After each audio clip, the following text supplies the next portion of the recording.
Good morning. How's it going? I'm well, brother. How are you? Pretty good for a Monday morning, It is Monday. you know? It is Monday. Yeah, How was your weekend? pretty good, pretty unremarkable, just the way I like it. How about you? Um, Mine was kind of the same. I had a day in the shop. Um, yeah, Sunday was real easy. Um, I delivered some beans to a client, the back of Brooklyn. I know. Saturday, day in the shop. Helped the guy. Helped the guy out who promised the client something and didn't have the machines to do the job. So you So put your cape on and save the day? right. So other than that, it was pretty calm. Today was supposed to be the first day of my move, Oh, but I pushed it back because I didn't want to start it on a Monday. There's a couple of more things I want to dial in. Like I need to double check the forklift, make sure everything is straight. how long will that take? I'm sorry? How long will it take for the move itself? I'm thinking 30 trips of a 53-foot tractor trailer. Wow. So I'm hoping 2 trips a day, Okay. and hopefully in 15 days, 3 weeks, it'll be done. Now, if it takes less than 30 trips, then it'll happen sooner. Yeah. But that was the scariest part of the move because people were quoting me $800 a trip. And I'm Wow. like, nah, Yeah. I can't do that. So a buddy of mine who owns a trailer quoted me $400 a trip. And I'm like, that I can do. And then he got busy. And that wasn't an option. Right. And I'm like, this is crazy. So then I'm like, how close can I stay to that 400? So I just got online. And I'm checking with people, I'm asking, and they were saying, what rate do you have in mind? To do it. She goes, do you have a rate in mind? I said, yes, but I'm not telling you. Tell me yours first. Right. She's like, 700. I'm like, no, that's way too high. I got too many trips. She goes, how about 600? I said, how about 500? She goes, how about we meet in the middle at 550? I said, how about 525? She said, deal. I said, okay, do it. Right on. And she's like, when do you want to start? I'm like, next week. You know, this is me having anxiety for over 2 weeks.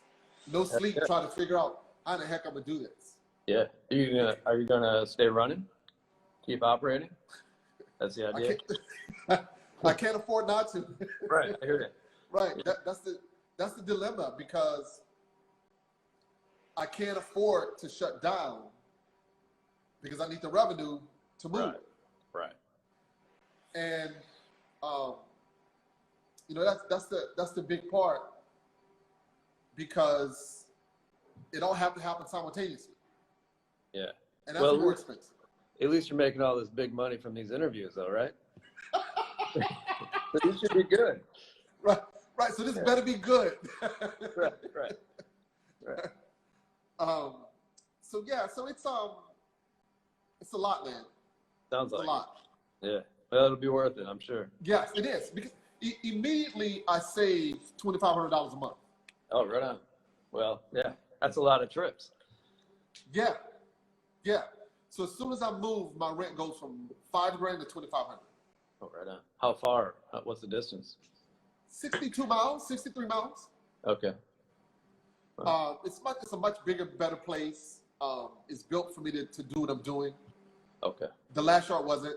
It wasn't a place where I could handle customers coming in and just sell the lumber. Now I can. Okay. Yeah, it looks like you do a fair amount of that, right? Like retail? Pretty decent amount. I mean, I need to do more.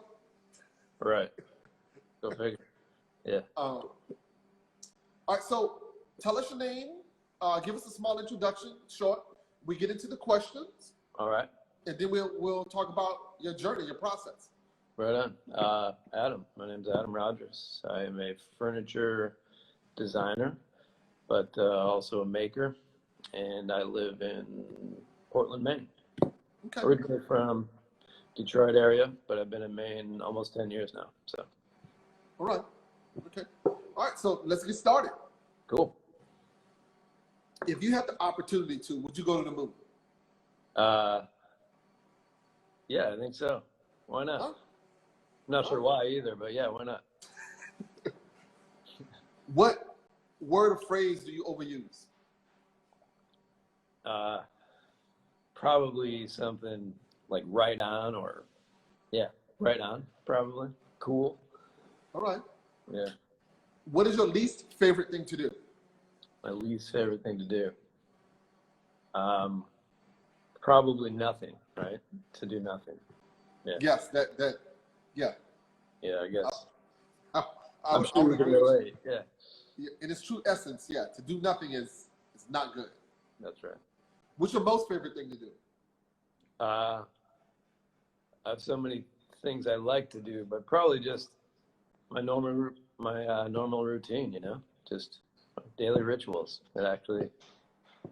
enough. What is the one thing your spouse or significant other would change about you? Well, that's probably a lot of things too.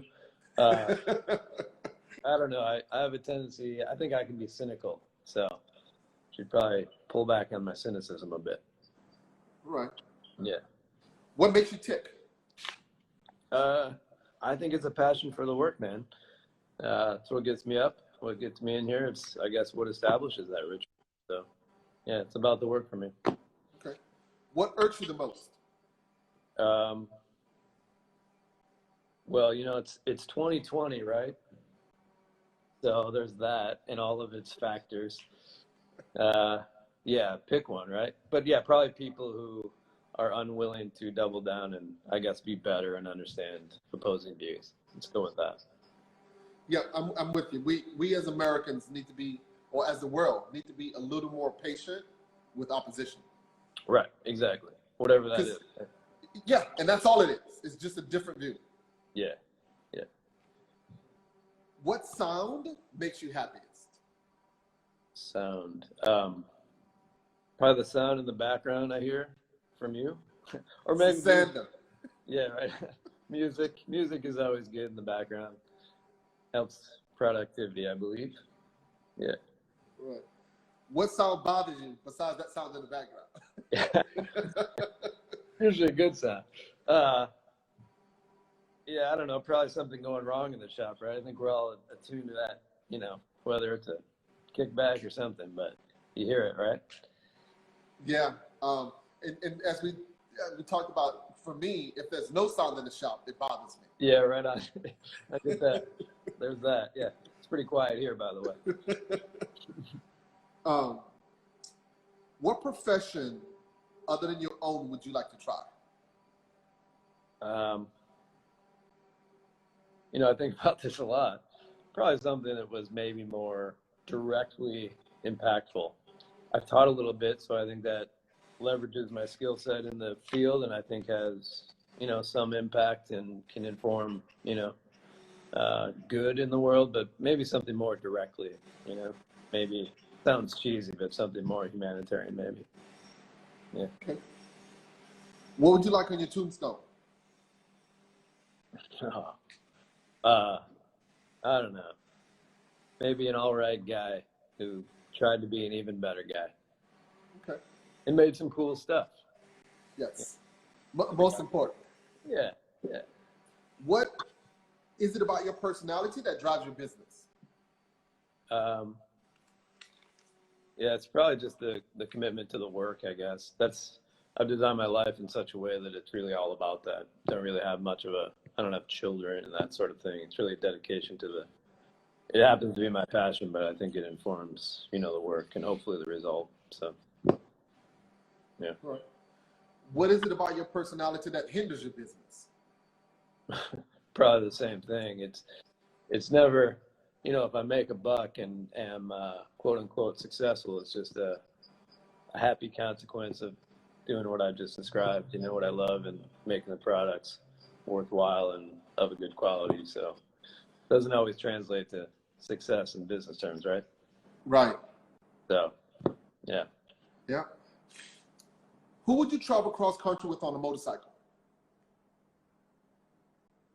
Hey, well, let's keep it as a theme. Maybe someone with opposing views, right? Might regret that, like state 3, but maybe there's some learning from that, right? Maybe Right. contentious, but yeah, let's go with that. Right. Do you have any childhood nicknames? My last name is Rogers, so in recent years, things like A-Raj, you know, the relationship to A-Rod, stuff like that. Nothing. Okay. Nothing cool. All right. What impact do you want to leave on the industry? You know, I really try to kind of find that space between, I think, the typical definitions of design and making, and kind of really bring them closer together in terms of understanding what mass production looks like, and when keeping committed and dedicated to like well-crafted items. So kind of the traditional and technological approach coming together a bit. So negotiating that space, I think. Okay. What was the most difficult time for your business, and how did you overcome it? You know, to be honest, I just hung a shingle probably 2 years ago.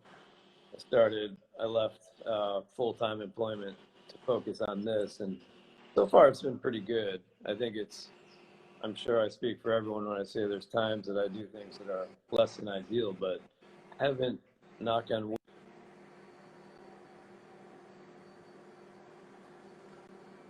just yet. I guess I lost you there for a second. We're good. Right. Yeah, but so far so good. So That's good. yeah. Do you have any black friends? Yeah. Okay. Do you often see people of color in the industry? Yeah, it's just a question. Yeah. Do you often see people of color in your industry? No. How do we change that? You know, that's a good question. And I continue to try to have these dialogues to make an impact. One factor, a glaring factor, is I live in a place where there's just not too much diversity naturally, right? So I'm actually on the board of a Maine Craft Association, and this is something that, you know, we want to do it naturally and authentically, and not, you know, sort of this virtue signaling approach. But, you know, it's somewhat constricting. So I wish I had a real answer for you. The truth is, we're seeking those answers, you know? So, Okay. yeah. Who would you most like to have a conversation with?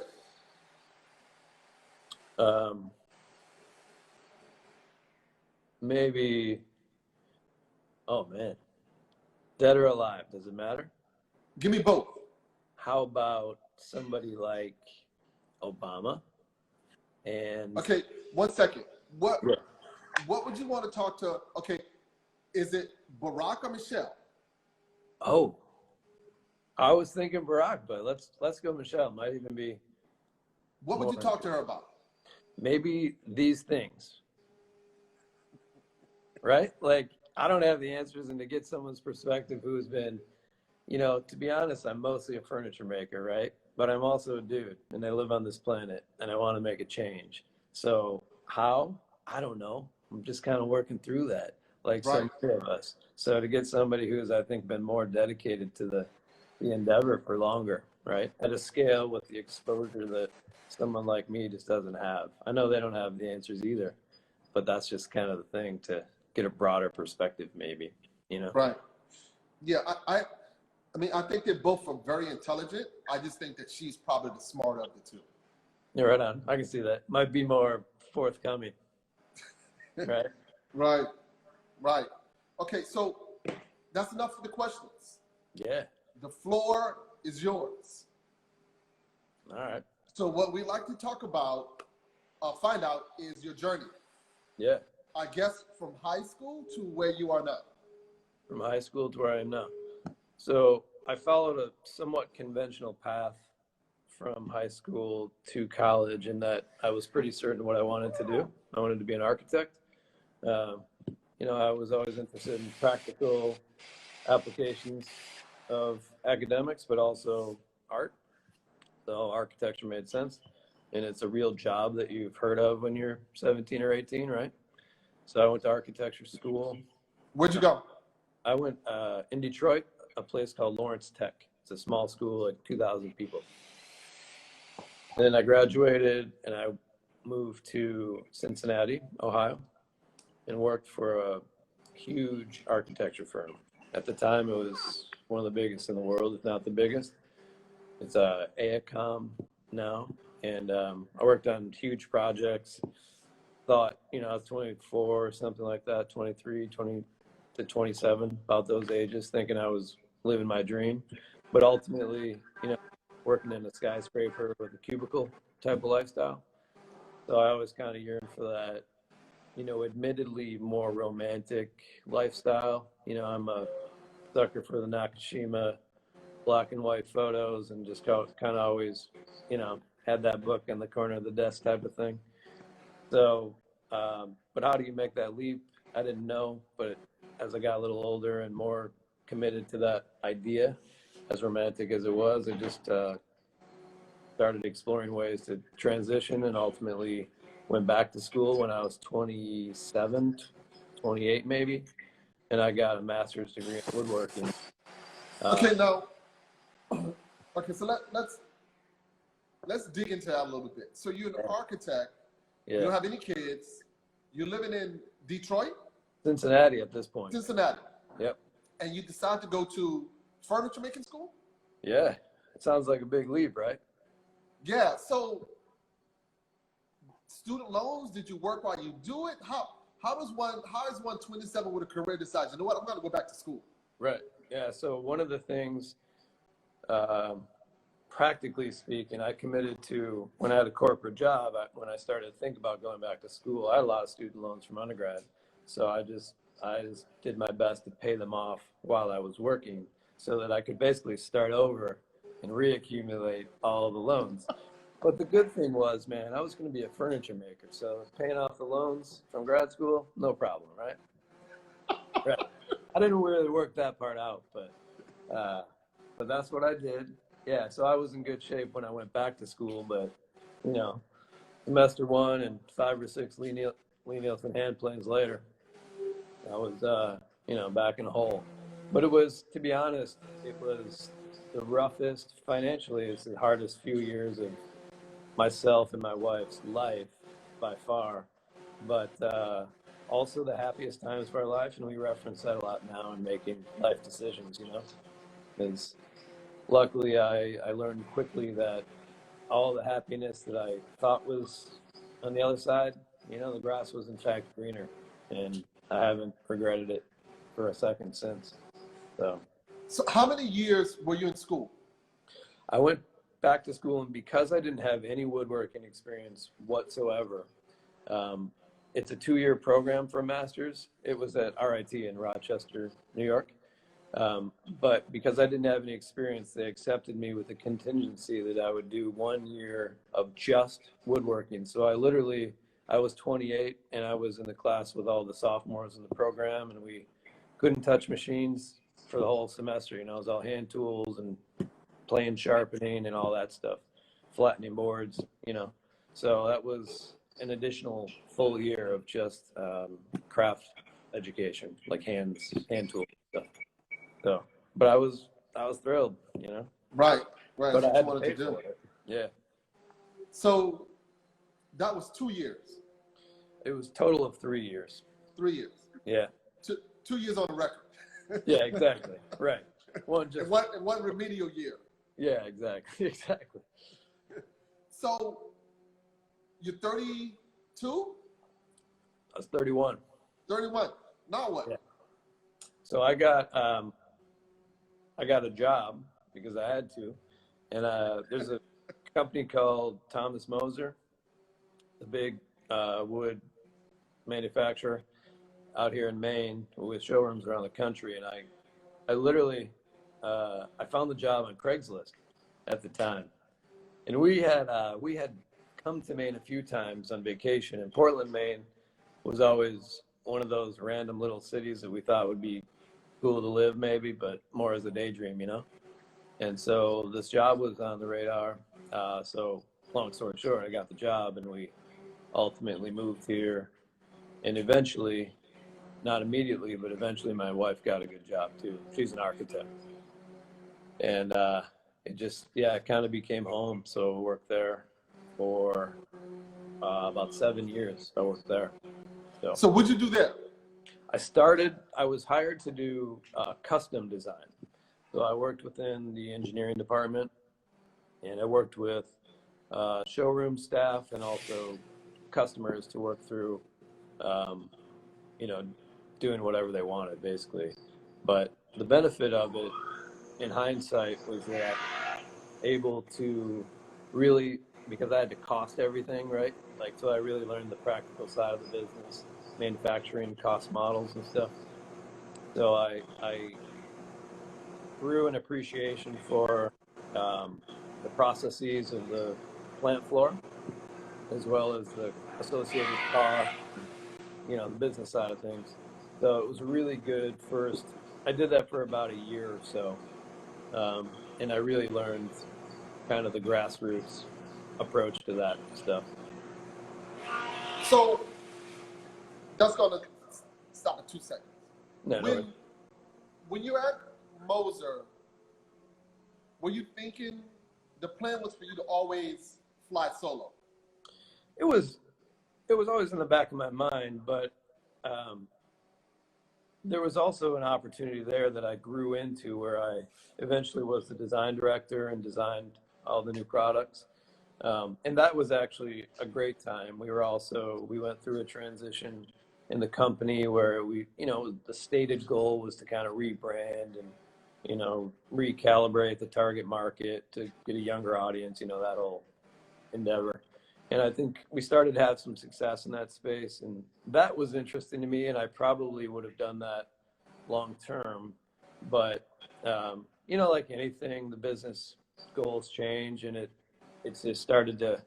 I think I had the dream job too quickly at that place, and then when it became not the dream job, I wanted to forge out and redefine what that was, right?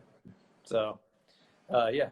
And then I went and taught for 2 years full time after I left Moser. Where? My mentor from grad school, Rich Tannen, retired. So he was my professor. And then he retired about the time I was considering going out on my own. And it was a huge honor to kind of be invited back to take that position. Certainly not fill his shoes or anything like that. But so I went back and did that for 2 years, thinking I would teach and then establish my own design studio. So I did that for a couple of years, and then ultimately, just for life reasons, my wife has a good gig here. We like living here. We decided to, I was commuting, believe it or not, back and forth. I would go there for the week and come back for the weekends for a couple of years. And so we just decided that was, while interesting for me, sort of academically, and kept me in the game, it was not it wasn't sustainable, I guess, from a life standpoint. So, but it did give me enough time to kind of work part-time to establish my design studio, grow a client list, things like that. And then ultimately now that's what I do full-time. So there you go. Yeah. Yeah, that's pretty cool. So what is the most challenging part? What was the most challenging part about that process? I think it's it's both the challenging thing, and also for me, maybe I'm selfish for saying this, but the challenge is to really, at some point in my life, I just decided, you know what, I'm going to do this thing, and my commitment is going to be to what I'm doing, not necessarily the results of it, understanding I'm never going to be a wealthy guy, things like that. And really just making life decisions based on the commitment to that thing instead of the results of the thing. Right.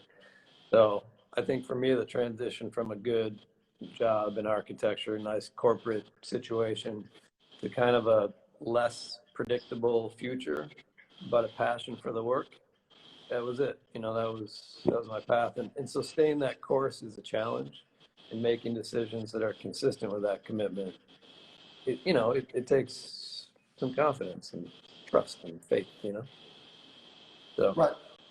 So you moved back to Maine, and after commuting for a couple of years, yeah, and you decide to open a shop. yeah. How big was the shop? Did you make a loan? I, Did I you? was I was planning to do this, so I found a space. Luckily, where I am now, I have it's mostly an office, and then I have a small, effectively, what I do mostly is design for other companies who manufacture the work. So I'll make a prototype, sometimes, not always even, drawings, engineered drawings, and then they handle both the manufacturing and typically the retail side of that too. So I don't need a huge plant or anything. So I have a space that has a little showroom where I put bad prototypes. I have a little office, and then I have what amounts for you might be like a bench room. It's like I have a bench and some joinery machines, things like that. And then I share in the same building a bigger spot where I do my milling, table saw, joiner planer, wide belt, things like that. So then I just come back to my little space and make prototypes. So Now, when you do prototypes, you do the design. yeah. Do you also determine the wood that will be used, or you leave that to the client? Well, it's usually a scenario where it's a product. So typically the thing is available in various species, right? So the level of prototype I usually do is like drywalls and poplar, so it's more about form. If there's an interesting detail, I've got, I don't know if you can see it on the shelves, I just have little mock-ups and little details around, that are, it's like, this is critical to the work, but it may not be a full piece with all the real joinery. Right. So it varies, but that's the typical kind of process.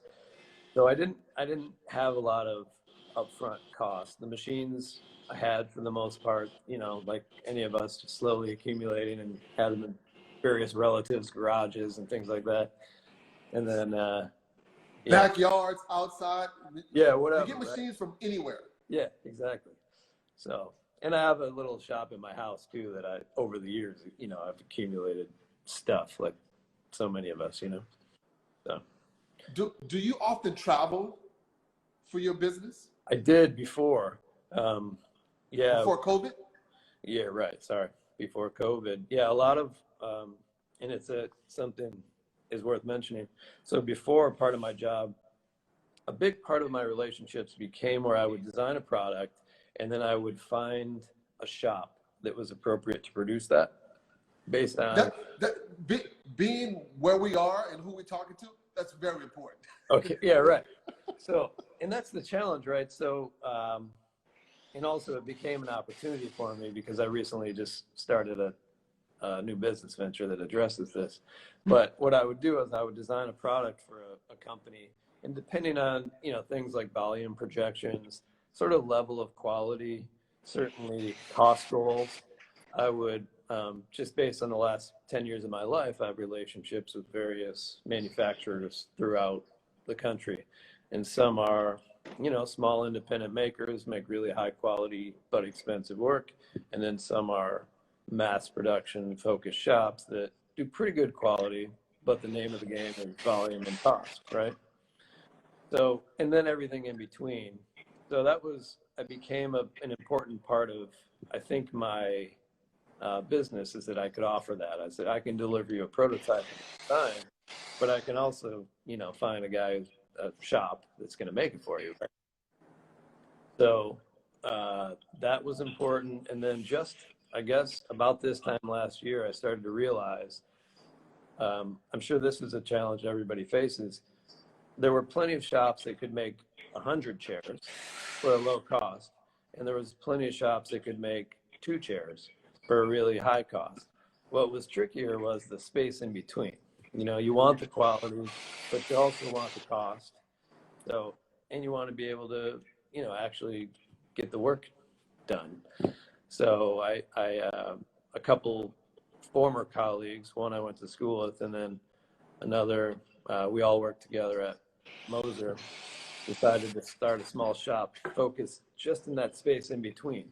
So it's a production shop, but you can order 3 or 4 of something, not 30 or 40.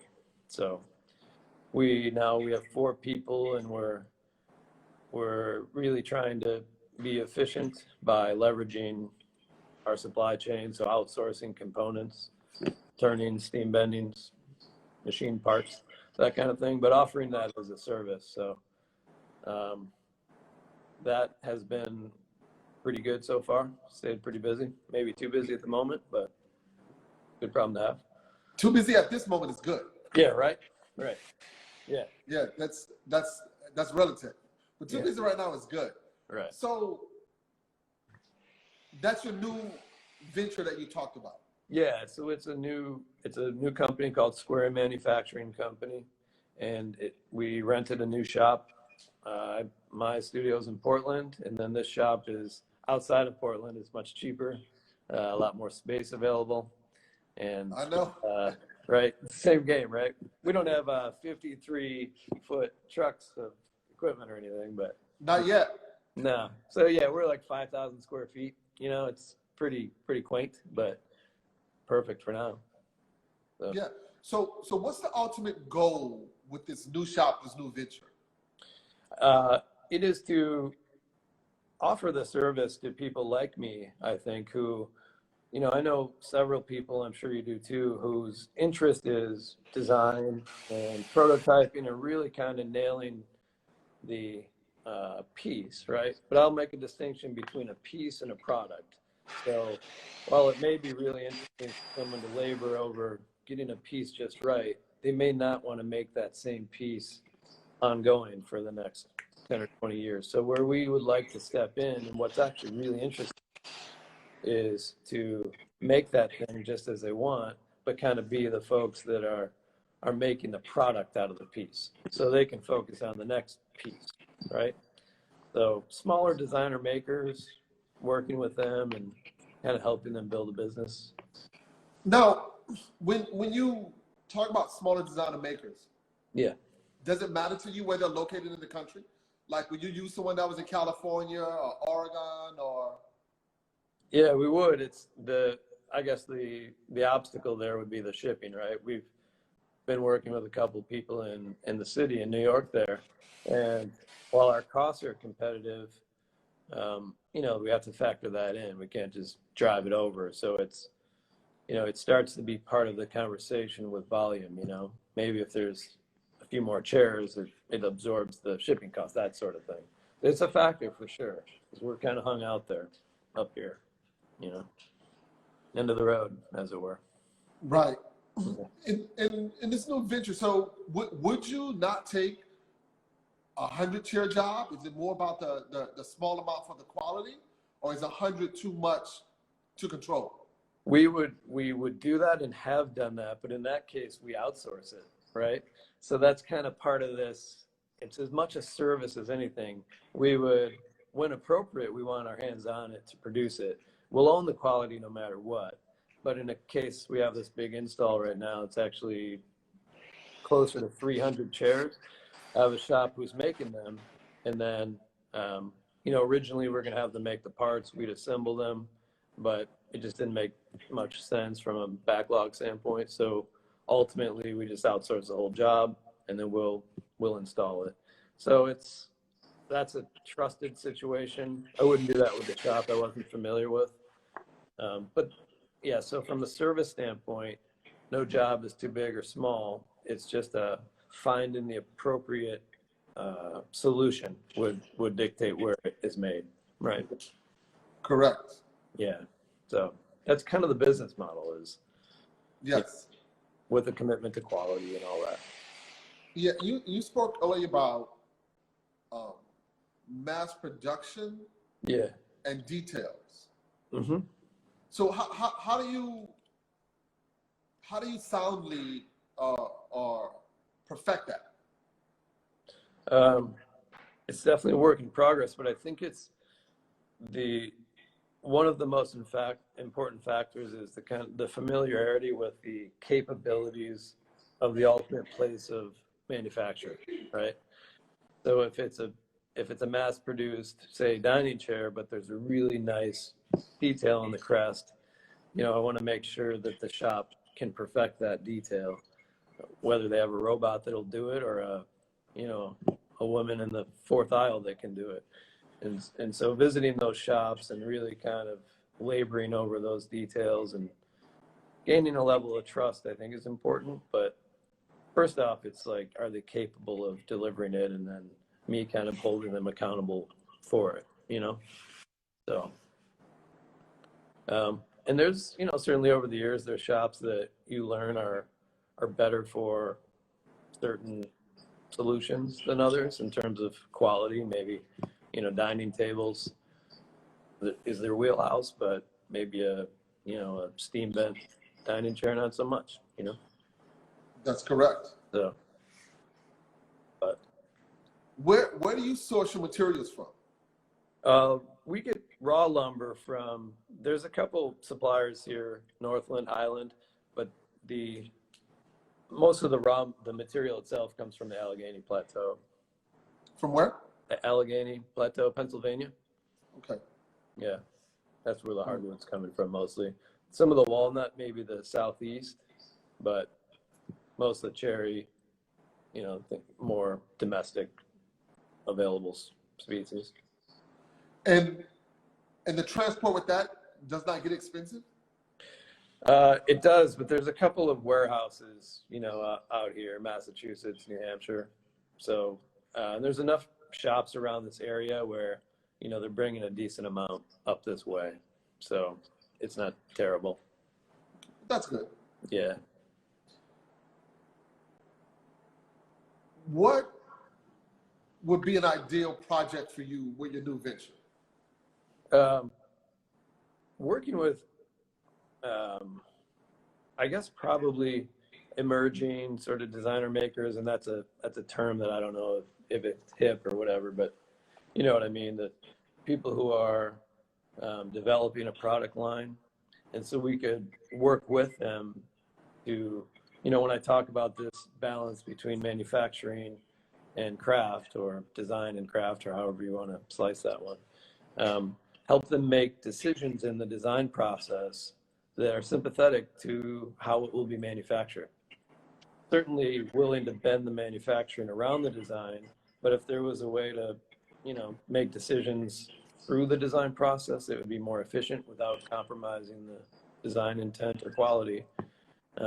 Just being involved in a process like that could really deliver products that at a reasonable cost that everybody was thrilled with, and I think those are the opportunities we're kind of looking for. Last week I was talking to David and George at Edgewood. Yeah, I went to school with those guys. Yeah, and they talked about you. So, and I guess they spoke about the CNC. Yeah. Now, you're obviously a fan of CNC as well. Yeah. Right, and that's a part of the mass production and the quality that you talked about and looking for. Right. Yeah. I guess I'm not a fan by rule of CNC. What I talk about, and not to be slippery, is this idea of appropriate craft. Right. So you have this thing, and what's the best way to make it? That depends on all the various factors, like your cost goals, how many of them are there, what is the piece, and if it can be made just as well with a robot as a person. I don't get too caught up on this idea of the mark of a maker or mark of the maker. I think it's more important that it's mark of a maker. Like whether I made it or the next person made it, I don't think necessarily contributes to the value of the object. I think the quality of the thing is what speaks for itself. So I enjoy making furniture more than I do watching a robot make it, don't get me wrong. But in terms of like all of the goals in totality, I think being able to produce a thing more than once, at some point you kind of need to employ the technology. So, Right. yeah. So I'm a fan of CNC, I guess. No, I'm with you, and Yeah. it's you know, being in a shop making multiple things. It really comes down to efficiency and money. Right. Right. It's no matter how you look at it, it all comes to the cost. Yeah. And you want to make sure that you're trying to get the absolute best thing you can at that price. Right. And if you can do so without compromising the quality, I struggle to see the pitfalls, right? Right. Yeah. Yeah, I'm with you there. So we're at 10:44. If we got any questions, ask any questions. If you want to give us a tour of your space, Oh, sure. Sure. we'd be welcome to that. Okay. It'll probably be clunky. I'll just walk around and show you, but I'm in my office now. I'll try to do this in a strategic way. So just to kind of, I'm in a mezzanine. My office is in a mezzanine. That's my front door. Very nice. I'll go down there, but I have a kind of my little area for prototypes. And then So your store is like a retail store. It's not really like a shop. It could be. Well, I'll show you. I have a shop too. It could be retail, but it's really just a space where I just kind of show my work. Certainly nobody comes in here, and then you come in the front door, you come up some plywood stairs, and then this is where I spend my life, really. It's my office. So computer, drafting board, I do as much hand drafting as I do CAD. Kind of the relationship of, I guess, hand planes to CNCs, right? Whatever the appropriate way to communicate is, that's what I do. So a couple of workstations, that. So I'll run downstairs really quick. All right, and we have a question as well. Oh, have sure. you ever worked with John Ikonomaki, a tool designer in Portland City? No. I don't think so. Okay. Deadwood Revolver Design. This is a very interesting conversation looking at things from the design and cost perspective and how they can impact. Yep. Oh, cool. That's good. Want me to show you the space real quick? Yep. So I'm kind of standing at my front door. Come in, here's, prototypes, steam bendings, things. And then, can we see those chairs? Oh, sure. Can you see? Yeah, very nice. So these are production samples. So these are the prototypes, but the shop that makes these, they'll send me the first one. And this is an example of, the radius on the front edge wasn't quite right. So I take some pictures and I send it back, And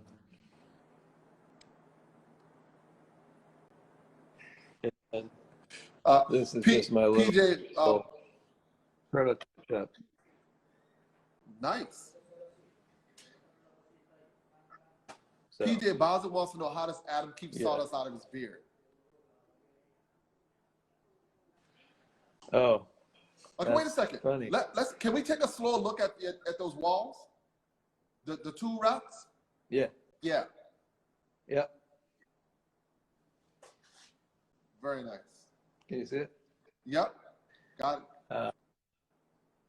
Yeah, and then, I don't know, just basic other stuff. So it's just you alone in your shop working on the Yeah. prototypes? Or do you? Yeah, this is just me. So this was just this is underneath my office. So this would be, I guess, just part of my design studio. And then I think I mentioned before, that door goes into a bigger shop with, all the milling machines and things like that. But that's a shared space. So Okay. this is just my space where I cobble away prototypes. But so Very nice. that's the big tour.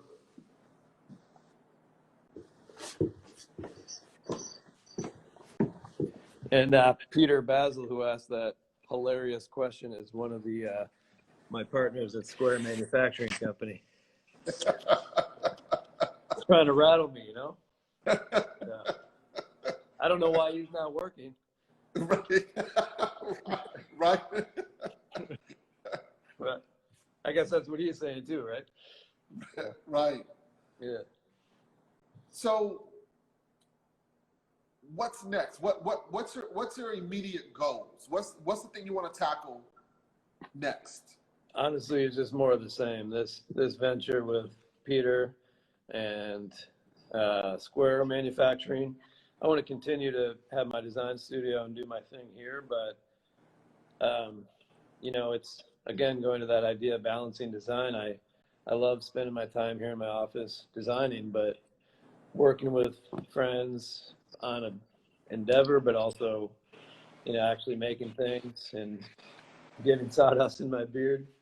You know, it's pretty good, right? Life is good in that way, and Yeah. that's what turns me on. So what is it like living in Portland, Maine? You know, it's a cool spot, both naturally in terms of the geography, and you know, it's on the water. You can get to the mountains in an hour and a half, so there's a lot to do in that space. You know, I like to kayak and things like that, camp, and it's about 2 hours from Rio City. It's about 2 hours north of Boston, so you know, it's a good spot geographically, but yeah, and it's small enough that while committed to things like good food and, you know, craft overall, it's, you know, it doesn't feel like a city necessarily. Right. And what about the winters? Winters are not as extreme as, you know, because it's close to the water, it's somewhat governed in terms of the overall temperature. So it's not super brutal. It's a lot like Detroit, actually, where I grew up. So it's not too bad. Probably not unlike what you face. Right. Right. Okay. So I think if first, thank you very much. Thank you. For your time. I appreciate you coming on. Yeah, thank you. If we don't have any questions, I'm gonna let you get to your day.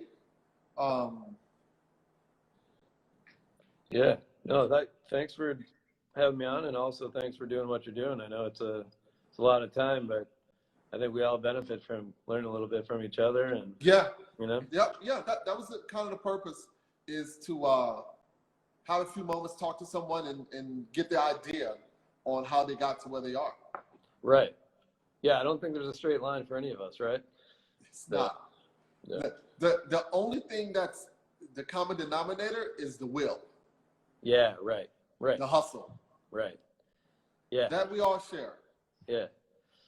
That's for sure. Well, it's cool to have a community too to kind of draw from, and you're definitely a Exactly. champion for that. So.